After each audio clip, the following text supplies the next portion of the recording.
ta technologia ludobójcza tak właśnie wyglądała. Jednostki Wehrmachtu i potem Einsatzgruppen, które dokonują eksterminacji tych właśnie umieszczonych na listach proskrypcyjnych polskich obywateli. Dodajmy, te listy powstawały przy wydatnej pomocy Sąsiadów. mniejszości niemieckiej, która była także zaangażowana w tą akcję Tannenberg. Tak, sąsiadów, bo obok tego czynnika zamiejscowego, czyli niemieckiej armii, niemieckich sił policyjnych, jeszcze jest tak zwany Selbstschutz. Tak, tak zwana niemiecka samoobrona.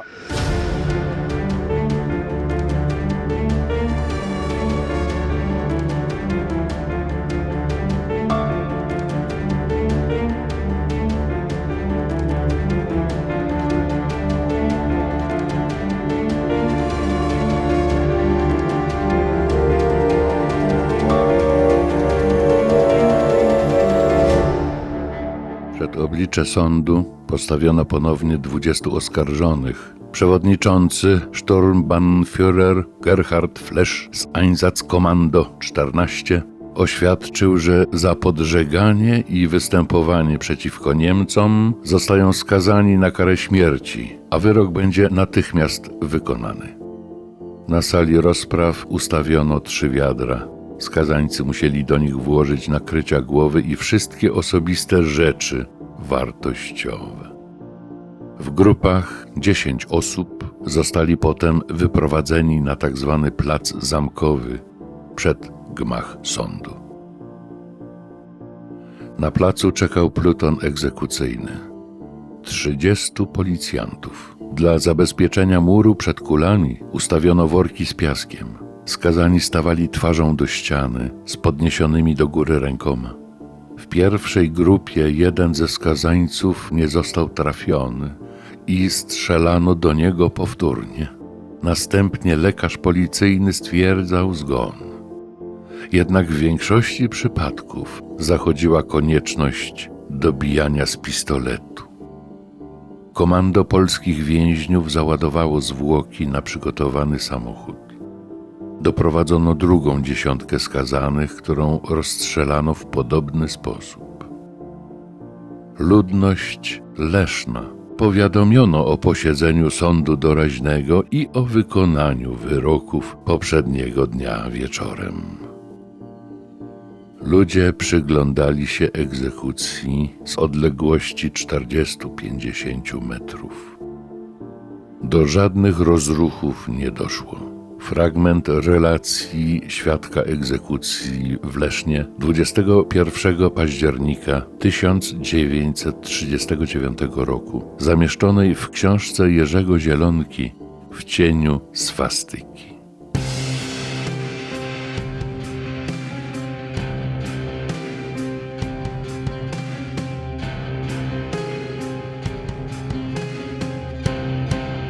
Akcja Tannenberg to jest jeden z ważnych elementów szeroko zakrojonej przez państwo niemieckie od 1 września 1939 roku akcji wymierzonej w eksterminację polskich elit. Tak, bo to jest właściwie przygotowanie do eksterminacji polskich elit. Przygotowanie, które rozpoczyna się już wiosną, w maju 1939 roku, bo wtedy powstaje w Głównym Urzędzie Policji Bezpieczeństwa specjalna komórka, która zajmuje się Polską. Zentralstelle Polen. Ta komórka z początku ma się zajmować Niemcami zamieszkałymi na terytorium Polski, potem ma coraz to nowe kompetencje, no i wśród tych kompetencji jest tworzenie list proskrypcyjnych Polaków. Zwróćmy uwagę na moment maj 1939 roku, a więc właściwie w tym samym czasie, mniej więcej, kiedy minister spraw zagranicznych Polski, Józef Beck, z trybuny sejmowej powiedział w tym swoim słynnym przemówieniu, że Polska nie zna pojęcia pokoju za wszelką cenę. W tym samym czasie w Berlinie rozpoczynają się przygotowania do przeprowadzenia ludobójczej eksterminacji polskich elit. Tak, bo Hitler już wie, że Polska nie będzie ani jego sojusznikiem, ani nawet nie będzie państwem neutralnym w jego wielkiej wojnie przeciwko mocarstwom zachodnim, bo wtedy, już wcześniej trochę, Hitler podejmuje decyzję, że najpierw będzie prowadził wojnę z Zachodem, potem będzie prowadził wojnę wschodem. I tak dochodzimy do sierpnia, do 22 sierpnia 1939 roku i Hitler ma słynne przemówienie do kadry dowódczej, w której zasadniczo wszystko wyjaśni. Ja przeczytam tylko jeden fragment z tego przemówienia. Zadaniem pierwszoplanowym jest zniszczenie Polski. Celem jest wyeliminowanie ludzi, a nie osiągnięcie określonej linii.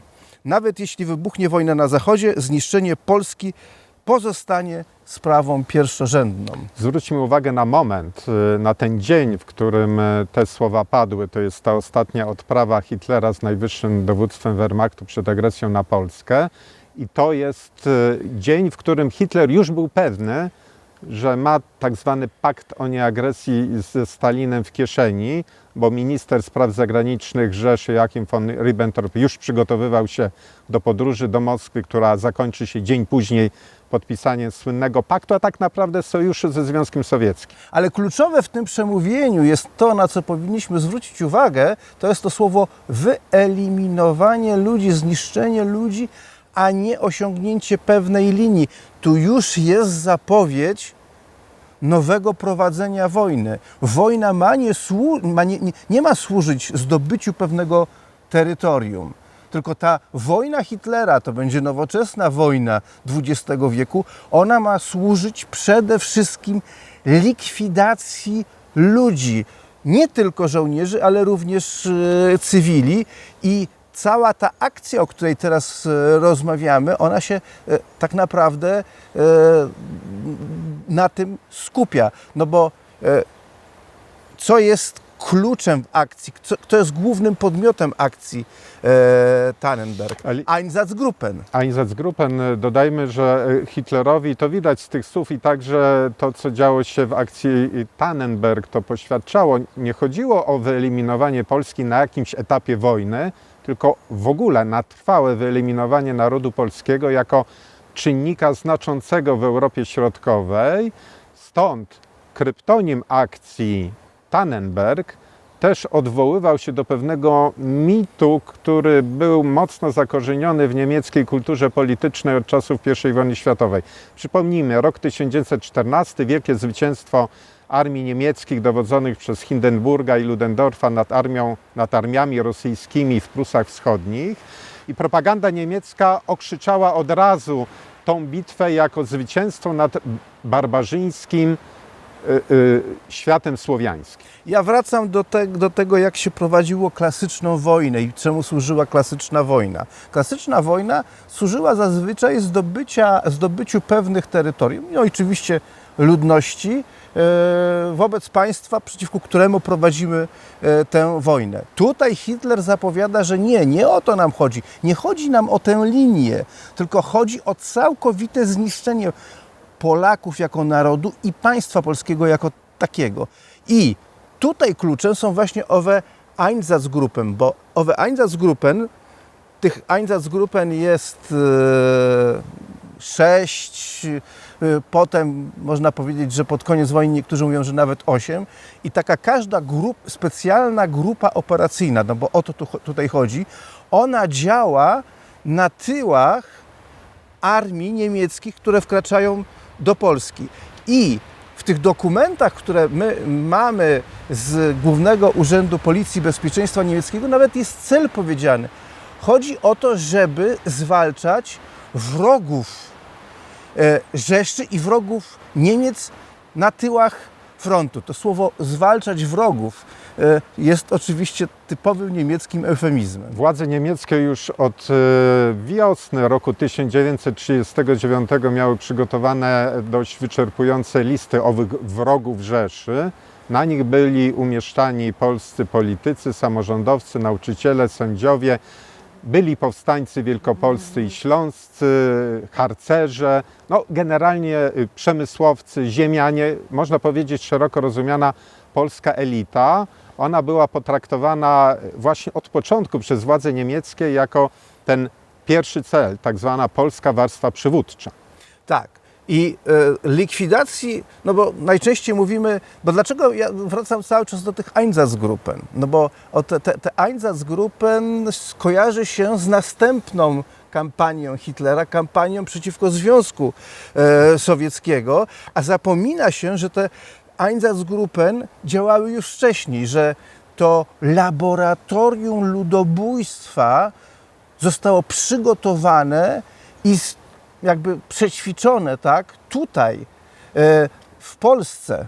Tak, akcja Tannenberg, ona właściwie rozpoczyna się z dniem agresji, z dniem przekroczenia przez Wehrmacht 1 września 1939 roku polskiej agresji. Tak jak powiedziałeś, ta technologia ludobójcza tak właśnie wyglądała. Jednostki Wehrmachtu i potem Einsatzgruppen, które dokonują eksterminacji tych właśnie umieszczonych na listach proskrypcyjnych polskich obywateli. Dodajmy, te listy powstawały przy wydatnej pomocy Sąsiadów. mniejszości niemieckiej, która była także zaangażowana w tą akcję Tannenberg. Tak, sąsiadów, bo obok tego czynnika zamiejscowego, czyli niemieckiej armii, niemieckich sił policyjnych, jeszcze jest tak zwany Selbstschutz. Tak, tak zwana niemiecka samoobrona, oddziały tworzone, no właśnie przez sąsiadów, tych ludzi, którzy potem byli rozstrzeliwani także przez Selbstschutz. Do tego tematu jeszcze wrócimy przy okazji innej odsłony tej eksterminacyjnej akcji państwa niemieckiego wymierzonej w polskie elity, ale to już zaczyna się właśnie w pierwszych dniach września 1939 roku, między innymi w Wielkopolsce.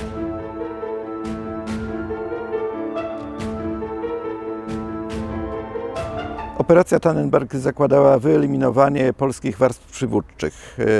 Jedną z osób, które w ramach tej akcji zostały zamordowane, był właśnie ksiądz Roman Pawłowski.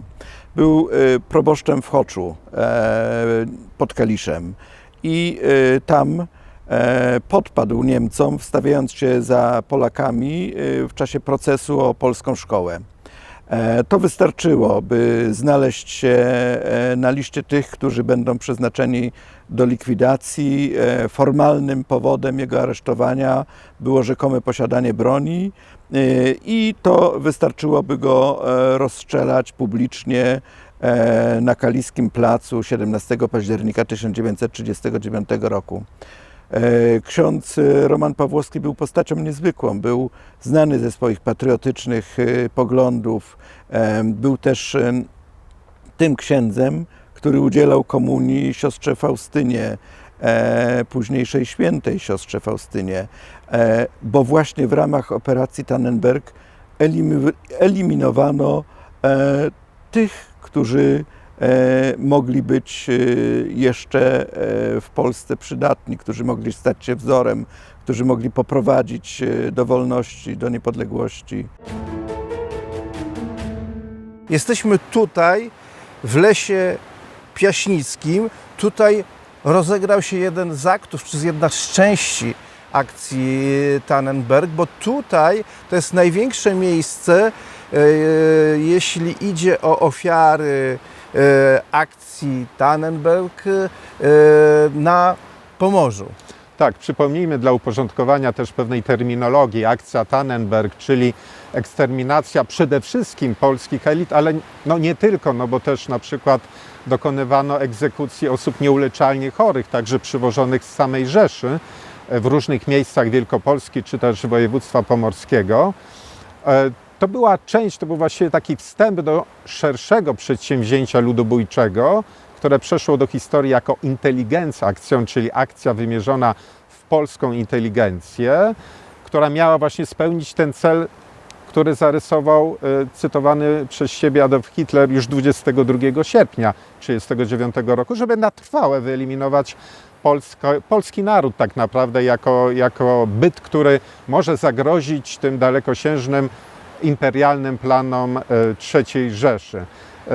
Ocenia się, że na przykład w Wielkopolsce, samej Wielkopolsce, akcja Tannenberg pochłonęła około 10 000 osób. Na Pomorzu około 30-40 tysięcy osób, na Górnym Śląsku 1500, a w tak zwanej rejencji ciechanowskiej około 1000. To są wszystko ofiary, no można powiedzieć, pierwszych, tak naprawdę pierwszych dni, no, miesięcy, tak, bo to użyłem takiej metafory, ale tak naprawdę pierwszych miesięcy wojny. Zwróćmy jeszcze uwagę na jednego aktora tego ludobójczego przedsięwzięcia pod tytułem Akcja Tannenberg. To był Wehrmacht.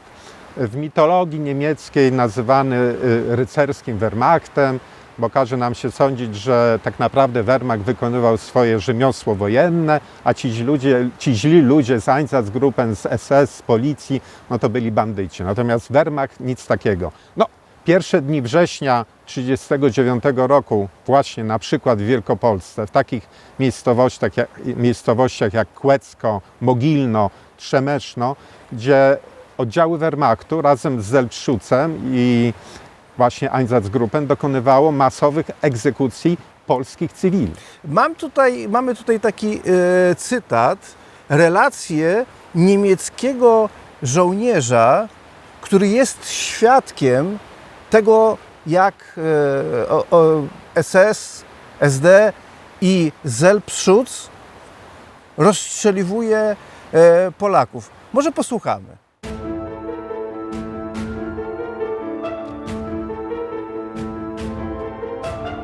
W sobotę 7 października 1939 roku przy obchodzie posłyszałem od kolegów, że przed południem na cmentarzu żydowskim w Świeciu rozstrzelano większą liczbę Polaków i że w niedzielę rano nastąpi dalsza egzekucja. Chcieliśmy już powrócić do Koszar, gdy na cmentarz wjechał duży autobus załadowany kobietami i dziećmi.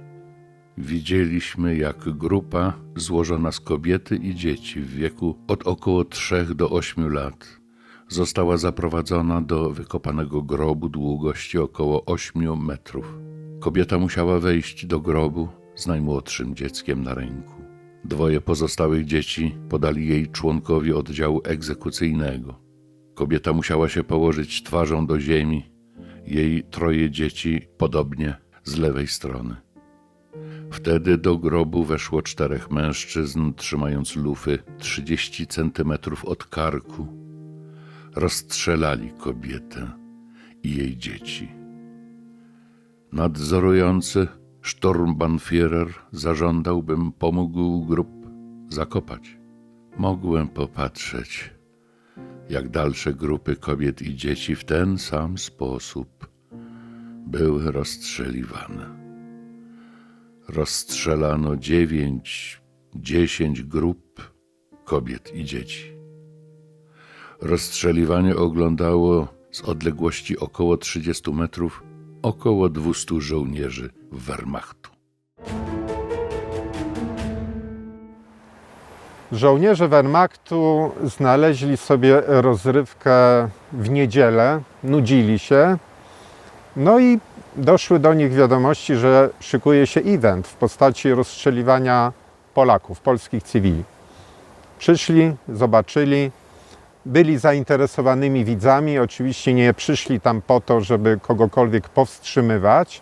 Fakt, że dzięki temu także dysponujemy relacją świadków, którzy z zaciekawieniem patrzyli na te egzekucje, które wpisywały się w tą szeroko pojętą akcję Tannenberg, która była wstępem do wielkiej akcji eksterminacyjnej. Nikt nie zareagował, nikt się nie sprzeciwił, ale ten żołnierz, bo ta relacja, no i to jest jednak relacja, która została wysłana do samego Hitlera.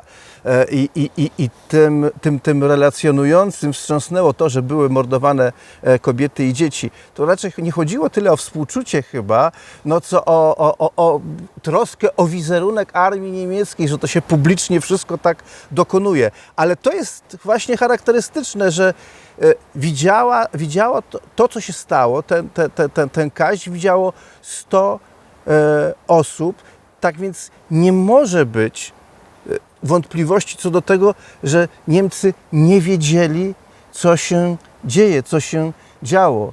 Wszyscy, czy większość Niemców musiała mieć pełną świadomość zbrodniczości całej wojny, no i poszczególnych akcji ludobójczych.